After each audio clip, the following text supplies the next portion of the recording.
Good evening, Madam Speaker, distinguished colleagues, mga kaibigan. I rise today para po suportahan yung findings ng Ethics Committee na tuluyan ng paalisin yan si Miao Miao dito sa Kamara. Bakit po?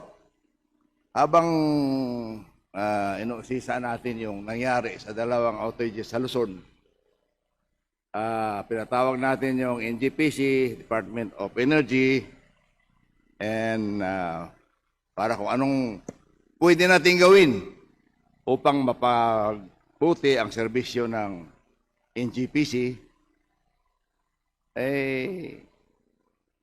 Ito si Kiko Barsaga, nag-post sa isang post niya noong May 15, minumura lahat ng congressmen, mga congressmen. Pero hindi Madam Congressman, Madam Speaker. Pusang ina. Hindi pa nakontento sa flood control, ninanakaw pa yung ating kuryente, kaya mahal ang kuryente. Itong administrasyong ito, ang ulo ng pananakaw ng kuryente. Nandito po yan sa cellphone ko, hindi ko lang may flash dyan. So, yung ganyang klaseng, gusto ba ninyo na manatili yung animal na yan dito? Animal in the sense na pusa daw siya. Hindi yung animal na animal siya. Hindi. Hindi ba pusa ka? O, ayun. Kita mo?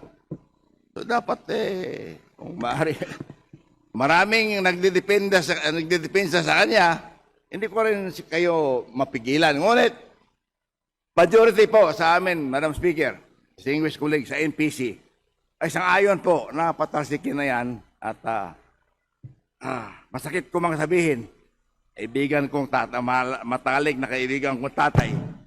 Kasama ko sa NATRES, habang wala siya, ako nagpipreside sa NATRES. Nung linapitan ako niyan, minsan, binigyan ko ng kunting payo, ngunit mahirap talaga payuan ang animal. Hayop pusa. Paano payuan yung pusa? And kayong lahat dito, tinatawag na pusang ina. Ano kung gusto niyo, nasa cellphone ko yan. Oh, May 15. Post ni pusang inang Barsaga.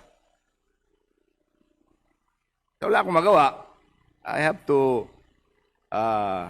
endorse. Dalawang GCA po sa kongresong ito nag-i-endorso na i-expel na yan. GCA ako, GCA din yan si Abalos.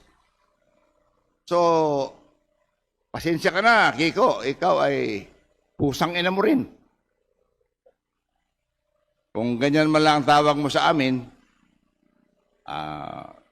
pasensyahan mo na. At kung gusto mo, may galit ka sa akin, may galit ka kay Chair Abalos, sabihin mo lang sa amin, anytime. Di ba? Para at least, huwag na tayo dito maggirian. Pero huwag mong palabasin na lahat ng congressman, linagyan mo pa ng buhaya yung post mo, na ang lahat ng congressman ay sinusuportahan. Majority Leader.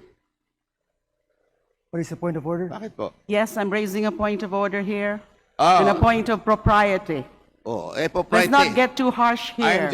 I'm just quoting Let's his not words. get too harsh here. Madam The Speaker, use of the Majority words Leader. animal, the use of the words May we ask for a minute pusang suspension? ina. Session suspended.